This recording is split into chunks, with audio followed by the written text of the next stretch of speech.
The last piece is workers' comp. And workers' comp is in that line item, and it's got about a $10,000 increase. We currently have a rate of about 4.5% per $1,000 of coverage or salary. And we think that that rate's going to go up given the current state of affairs. So we bumped it up to 5%. That 0.5% represents about a $10,000 increase. Now there's been some talk, and Roy mentioned it to me and sent me an email about an article he saw in the local Gulf magazine or Gulf Shore magazines that indicated rates were going to drop. That's not the information that we got from Jevity. But if it does come, we'll get our share of it. I want to add one thing with respect to the budgeting for increases in wages, the 2% you mentioned. One of the things we're doing is switching from making any salary adjustments at mid-year to doing them at the beginning of the year, starting in 2010. Last year, we budgeted 4% to be potentially given at mid-year. The board decided to grant 2%. And so, for lots of reasons that make administration a lot easier, doing it at the beginning of the year makes a lot more sense in our judgment. When you look at some of these other line items that are changed significantly, the operating and maintenance supplies area, this is an area that has got the plant replacement expenses in it we talked about on our special projects. And so that's the reason for the drop there. The increase in outside services right in through here, it's twofold. There are mowing contracts that we have decided to outsource for the months of December, January, and February. We currently outsource mowing for March through November. And then George's crew is doing it in the slow growth periods of December, January, and February. But grass doesn't need to be cut in those periods more than once every 2 weeks because the growth isn't there. So we've decided to outsource it, and then George is going to take that manpower and do a couple things. He's going to do a couple projects, one of which Cheryl already talked about in gutter cleaning. We're also going to reduce some overtime. The other item that's in there is the new TDM contract for maintaining the gate controls, the cameras, and the other equipment that makes Mike's area work effectively. And we did some preliminary work this month with the contractor for $13,000, but this maintenance contract is $27,000 for all of 2010. And so those are the two items that make up outside services.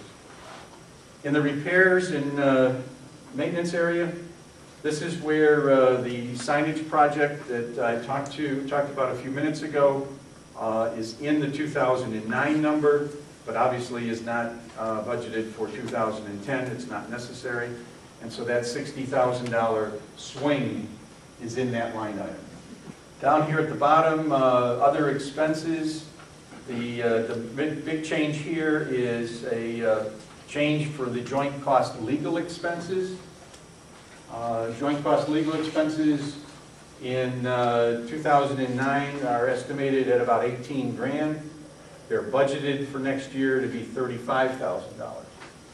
And that item is an item that the Brooks Concerned Citizens Group is anticipating needing legal funds to fight the mining issue, airplane noise, and etc. Terry offered to share, some history on this item. We started this about 4 years ago when we first fought the 75 interchange.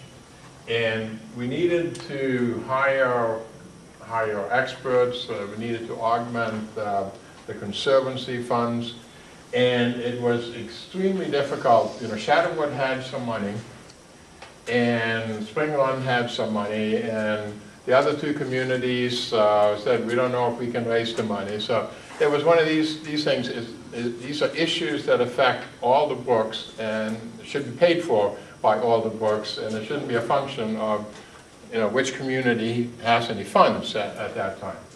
So what we started with was that every community will supply the same amount of dollar per doorknob. So I am paying the same amount of money in my assessment as someone who lives in Lighthouse Bay, for instance.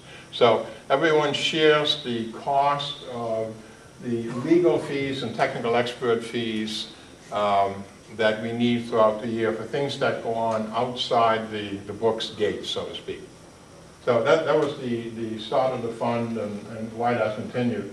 And with the success that the BCC has had fighting the interchange, the canal, all the Edison Farms and Agri Partners things, and they're going to be around forever, and they're going to keep pushing forever. So we're going to need to have funds prepared. Now, this money is controlled by, or is approved, the spending is approved by the Brooks Council of Presidents. So for the money to be spent, Pete this year and the president of each of the other organizations has to approve that expenditure. So it isn't that we give it to the committee and they go spend the money. There is an oversight on it. Taking a look at depreciable assets, these are the capital assets of the operating fund. For next year, we're looking to spend about $34,000. Primarily, there's one of the club cars in George's area. There's some grounds equipment, some type equipment, if I'm not mistaken, right, George?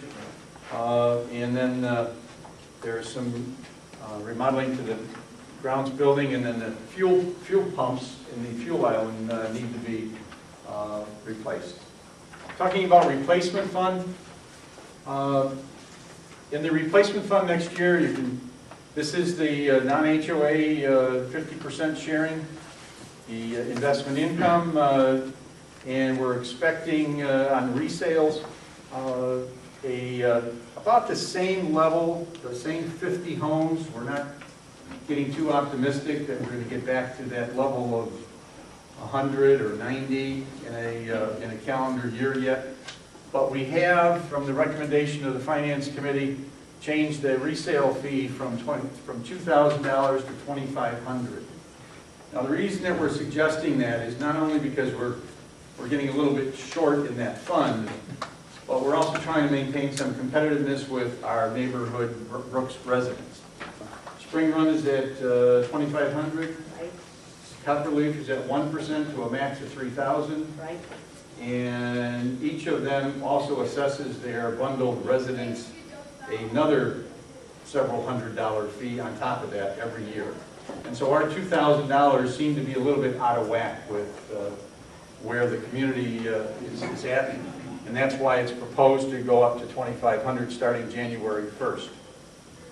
But the point is that this $221,000 is about $170,000, Roger, short of our target, something like that, for 2010, according to Reserve Advisors.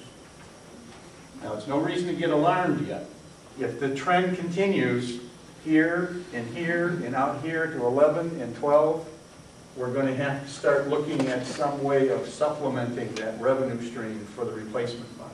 The expenditures coming out of that replacement fund next year that are programmed in from the Reserve Advisor study, subject to Cheryl and George's discretion, is some gatehouse equipment for Mike. There's this perimeter wall. This is one half of the perimeter wall that needs to be refurbished and painted. Recreational trails, more asphalt. This is work for some of the entrance monuments that are in some of the neighborhoods. That's the outlook for next year in terms of expenditures coming out of that reserve fund. So,